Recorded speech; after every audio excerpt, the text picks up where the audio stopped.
तो विज्ञान ने जो सबसे बड़ा काम किया है, जैसे वैज्ञानिक खोजों के साथ साथ, तो सबसे बड़ा काम इनका ये किया है कि जो पुरानी रूढ़िवाद थी, अंधविश्वासी मान्यताएं थी, उनको सिरे से खारिज किया। कुछ औरतें कोरोना को देवी मान करके उसकी पूजा कर अच्छी ज़िंदगी, अच्छी सुख सुविधाएँ, अच्छी सहूलतां पाने के लिए तो सबसे पहले मानसिक गुलामी से, अंधविश्वासी गुलामी से निकलना होगा। आज फिर हम बात करेंगे अंधविश्वासों की, लेकिन अब हम सिर्फ अभी जो पिछले साल में जो कुछ हुआ, जो नए अंधविश्वास ने जन्म लिया और लोगों ने उसके प्रचार प्रसार में बढ़कर हिस्सा लिया, उस संबंध में बात करेंगे। आज के इस दौर को 21वीं सदी का युग कहा जाता है, विज्ञान का युग कहा जाता है,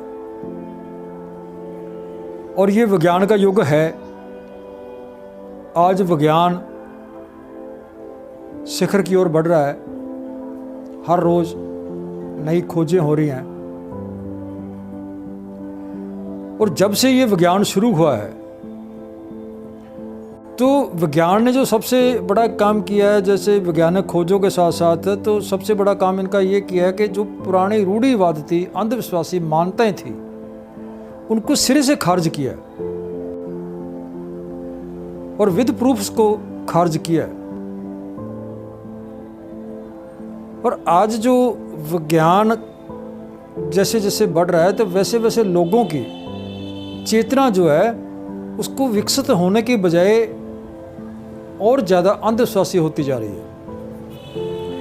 अगर हम बात करें उन विकसित देशों की, तो वो देश हमसे बहुत आगे हैं। बहुत सारे देश विज्ञान के जरिए चांद, मंगल ग्रह तक खोजें कर रहे हैं, उससे आगे भी जा रहे हैं, मनुष्य होंद होने की खोजें कर रहे हैं। और ये भी कोशिश है कि यहाँ के मनुष्य को बसाया जाए, मनुष्य बस्तियाँ बसाई जाए। एक तरफ विज्ञान यहाँ तक पहुँच रहा है, तो दूसरी तरफ जो हमारे लोग हैं, खास करके भारत के लोग या भारत जैसे और जो गरीब देश हैं, पछड़े देश हैं, उन देशों के लोग उसी रूढ़िवादिता और अंधविश्वास की दलदल में पूरी तरह डूबे हुए हैं। डूबे ही नहीं हैं, बल्कि और ज़्यादा डूब रहे हैं। एक तरफ विज्ञान नई नई खोजें कर रहा है, तो दूसरी तरफ हमारे जो लोग हैं वो नए नए अंधविश्वासों की खोज कर रहे हैं, नए नए अंधविश्वास पैदा कर रहे हैं, और उसका जोर शोर से प्रचार प्रसार करने लगे हुए हैं। तो ऐसे ही एक अंधविश्वास की बात करते हैं 2020 की, जो हमारे भारत में, भारत की धरती पे पैदा हुआ और लोगों ने खूब उसका जश्न मनाया। जैसे ही पिछले 2020 में शुरुआत में कोरोना लहर फैली, कोरोना से लोग प्रभावित होने लगे, तो विज्ञान की रोशनी में लोगों को सही नजरिया देने की बजाय एक नए अंधविश्वास को जन्म दे दिया। और वो अंधविश्वास क्या था?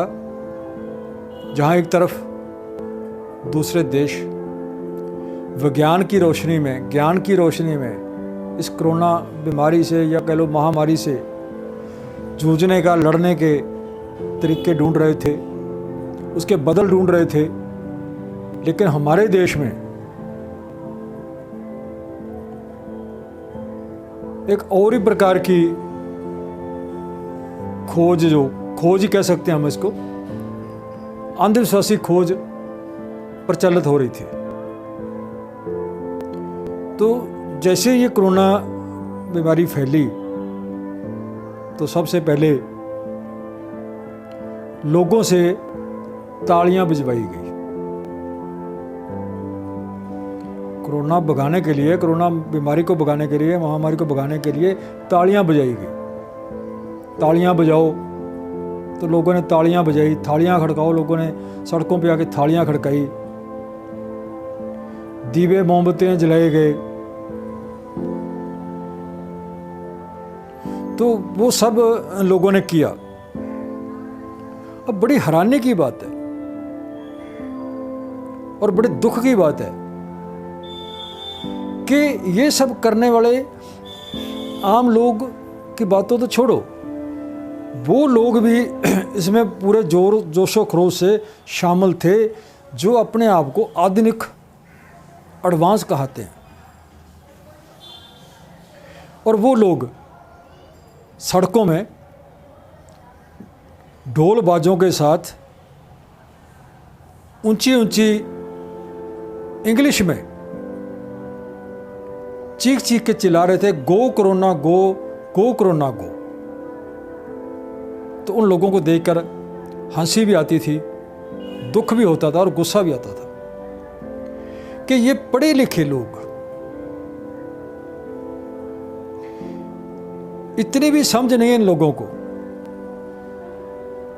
कि कोई बीमारी या कोई महामारी ये अंग्रेजी में गो कोरोना गो करने से क्या भाग जाएगी?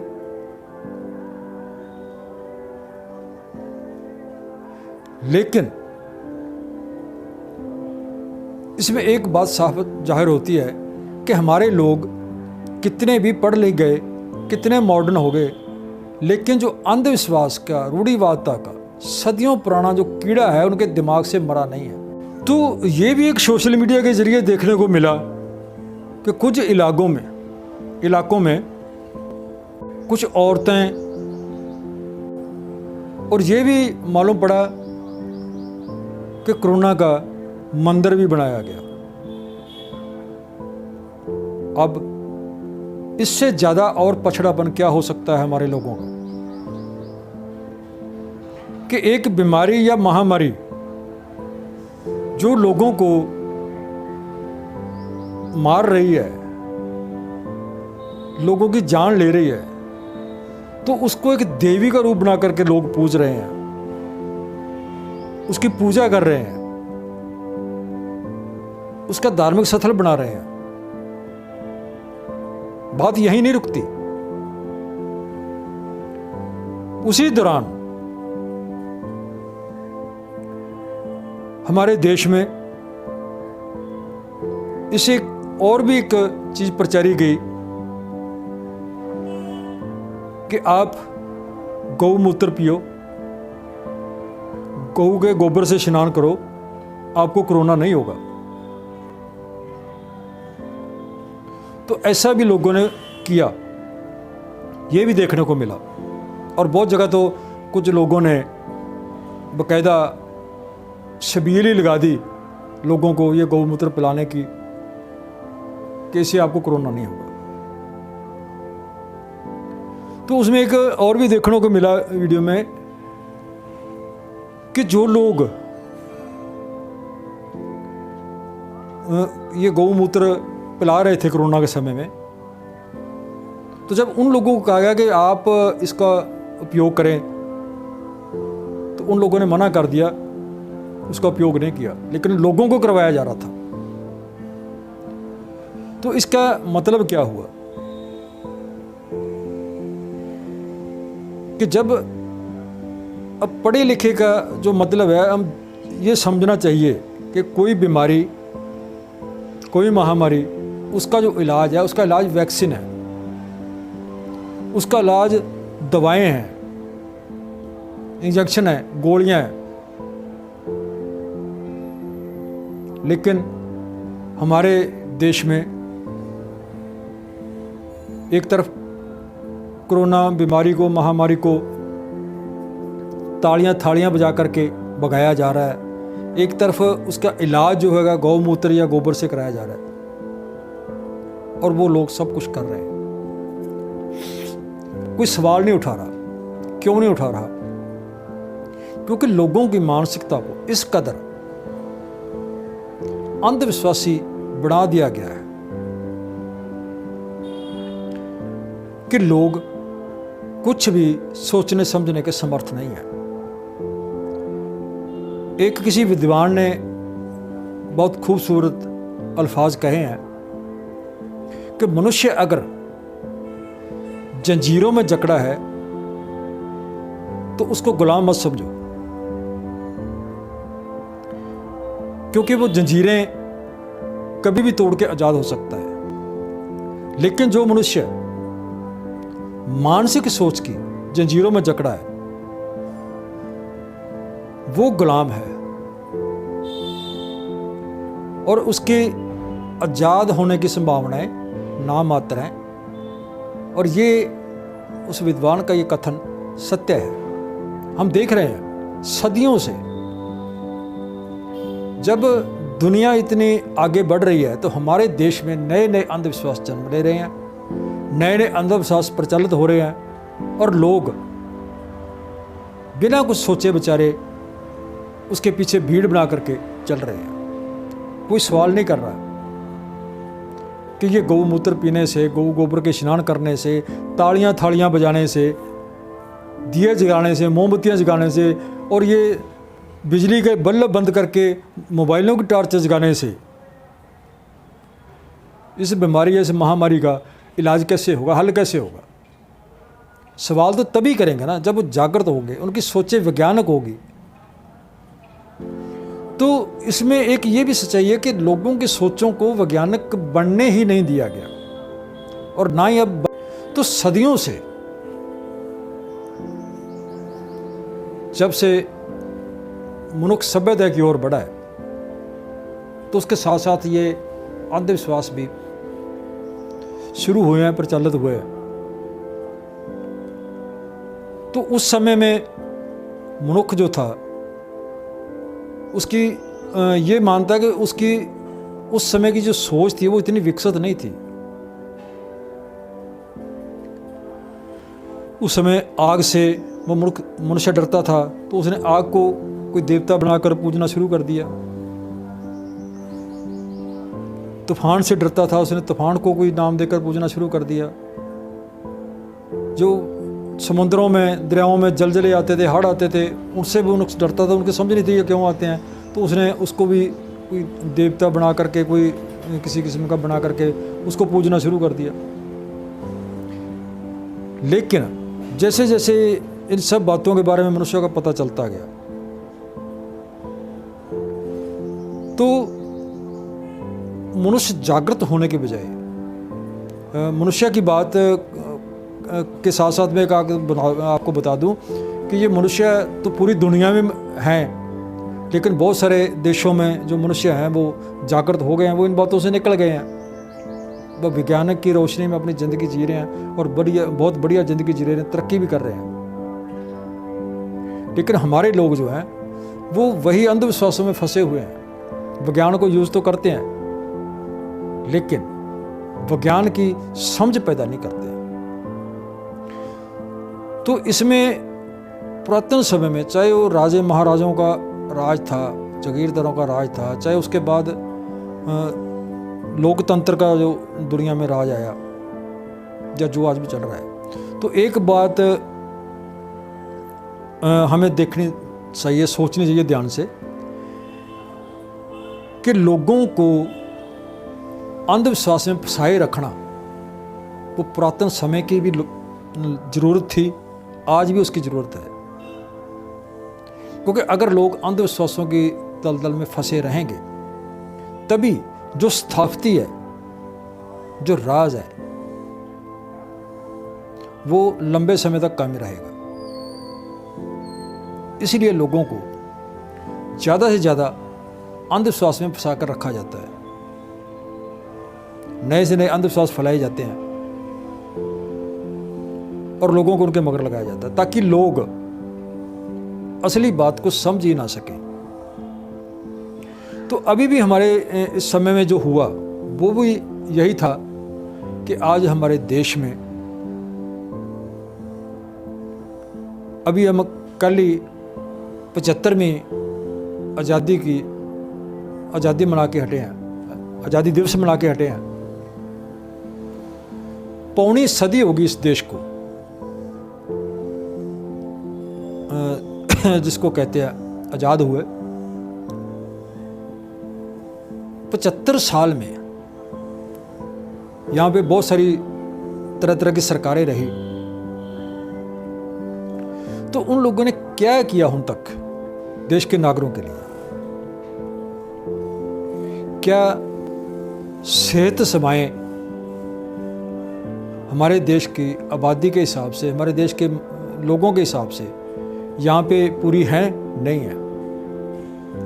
ना उन्होंने सेहत सेवाओं पे पूरा ध्यान दिया, ना ही ऐसी विद्या पर ध्यान दिया जिसके ज़रिए लोगों को वैज्ञानिक चेतना लोगों के अंदर पैदा की जाए। क्योंकि वो चाहते नहीं है कि वैज्ञानिक चेतना हो। वैज्ञानिक चेतना हो तो लोग सवाल करेंगे कि हमारे लिए जो सेहत सेवाएं क्यों नहीं है,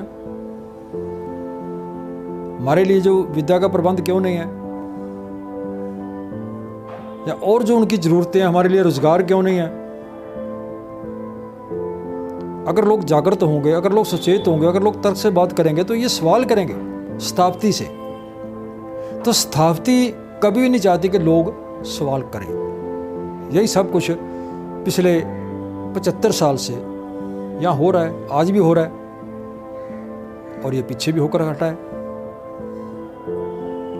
तो इसके लिए हमें खुद जागृत होना पड़ेगा, हमें खुद ज्ञान की ओर बढ़ना पड़ेगा। इसके लिए हमारे देश में बहुत सारी संस्थाएं हैं जो इस पद्धर पे काम कर रही हैं। तर्कशील सोसाइटी जैसे पंजाब में काम कर रही है, अंध निर्मूल समिति है महाराष्ट्र में काम कर रही है, विज्ञान सभा है जो उत्तराखंड में, मध्य प्रदेश में, कर्नाटक में काम कर रही है, राजस्थान में काम कर रही है, बहुत सारी काम कर रही है। तो उनकी रहनुमाई के नीचे लोगों को आना होगा, लोगों को जागृत होना होगा। सदियों से यही कुछ होता आ रहा है, पर लोगों की जो स्थिति है वो हमेशा बद से बदतर रही है। तो ये जो स्थिति है लोगों की, अच्छी जिंदगी, अच्छी सुख सुविधाएं, अच्छी सहूलतां पाने के लिए तो सबसे पहले मानसिक गुलामी से, अंधविश्वासी गुलामी से निकलना होगा, जागृत सोच पैदा करनी होगी। अगर हम ये नहीं करेंगे तो कभी भी हम सुख सुविधाएं हासिल नहीं कर सकेंगे। अंधविश्वासों के चलते हर तरफ से हमारे लोगों की लूट हो रही है और लोग सोचते हैं कि नहीं, शायद उस बाबा के पास चले जाओ हमारी समस्या का हल हो जाएगा, उस तांत्रिक के पास चले जाओ हमारी समस्या का हल हो जाएगा। तो किसी के पास कोई हल नहीं है आपका, आपकी समस्या का हल आपके पास है। तो ये समस्या तभी आपकी हल होगी जब आप तर्क विज्ञान की रोशनी में सोचना शुरू करेंगे। अगर आप ऐसा नहीं करते तो फिर आप तालियां थालियां बजाते रहेंगे और दिए जगाते रहेंगे और आप मौत के मुंह में जाते रहेंगे। आपको कोई तंत्र बचाने नहीं आएगा, कोई ज्योतिषी बचाने नहीं आएगा, कोई बाबा साध बचाने नहीं आएगा। आपको इन बातों को सोचना पड़ेगा। एक बात और जो मैं विशेष तौर से आपसे कहता हूँ कि जैसे ये प्रचलित किया गया कि गौमूत्र पीने से, गोबर स्नान करने से कोरोना नहीं आएगा, और ये गौमूत्र का जो है और भी एक काफ़ी समय से चल रहा है कि बहुत सारी बीमारियों को ठीक करता है, बहुत सारी बीमारियों को इलाज करता है। और बहुत सारे ऐसे हैं हमारे देश में जिन्होंने गौमूत्र से अरबों रुपए अर्जित किए हैं। तो मैं आपको बता दूं कि हमारा जो शरीर है चाहे वो हमारा मनुष्य शरीर है, किसी पशु का शरीर है, पंछियों का शरीर है, तो जो कुछ हम खाते हैं, भोजन के रूप में खाते हैं, फलों फ्रूटों के रूप में खाते हैं, हमारे शरीर में जाता है। तो उसमें जो तत्व हमारे शरीर को चाहिए होते हैं, जिन तत्वों की हमारे शरीर को ज़रूरत है, तो उन तत्वों को हमारा शरीर अंदर जज़ब कर लेता है, और जिन तत्वों की हमारे शरीर को ज़रूरत नहीं है, उनको हमारा शरीर जो नकार देता है।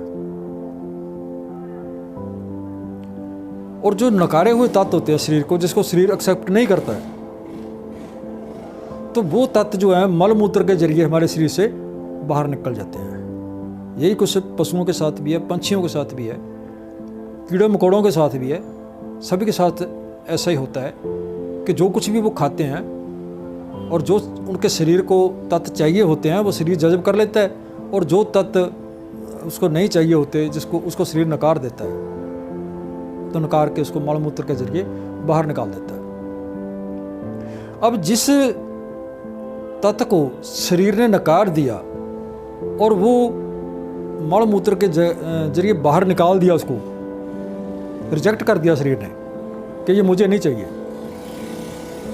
तो अब थोड़ा सा दिमाग लगाओ कि शरीर की ओर से रिजेक्ट किया गया है वो तत्व, वो चीज़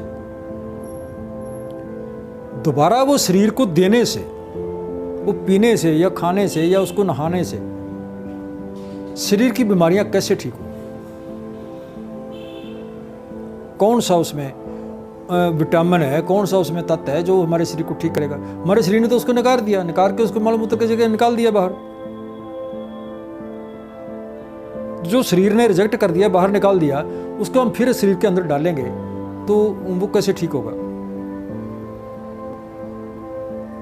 बल्कि वो हमारे लिए और ज़्यादा घातक हो सकता है। ये जो मूत्र है वो किसी का भी है, चाहे गौमूत्र कह लो, क्योंकि ज़्यादा तो गौमूत्र प्रचलित है, लेकिन किसी का भी है, अगर वो पिएंगे तो वो शरीर में जाकर के कोई इन्फेक्शन पैदा कर सकता है, कोई बीमारी पैदा कर सकता है, वो ठीक नहीं करेगा किसको, क्योंकि वो शरीर का नकारा हुआ तत्व है, नकार के शरीर ने उसको बाहर निकाल दिया।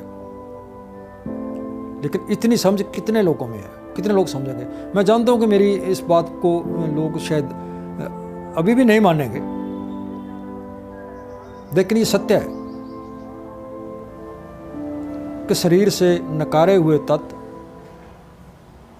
दोबारा शरीर में डालने से शरीर की बीमारी ठीक नहीं होगी, बल्कि शरीर में इन्फेक्शन हो सकती है। अगर लोग ऐसा कर रहे हैं तो वो उनकी अंधविश्वासी मानसिकता है जो उनके दिमाग में भरी जा रही है।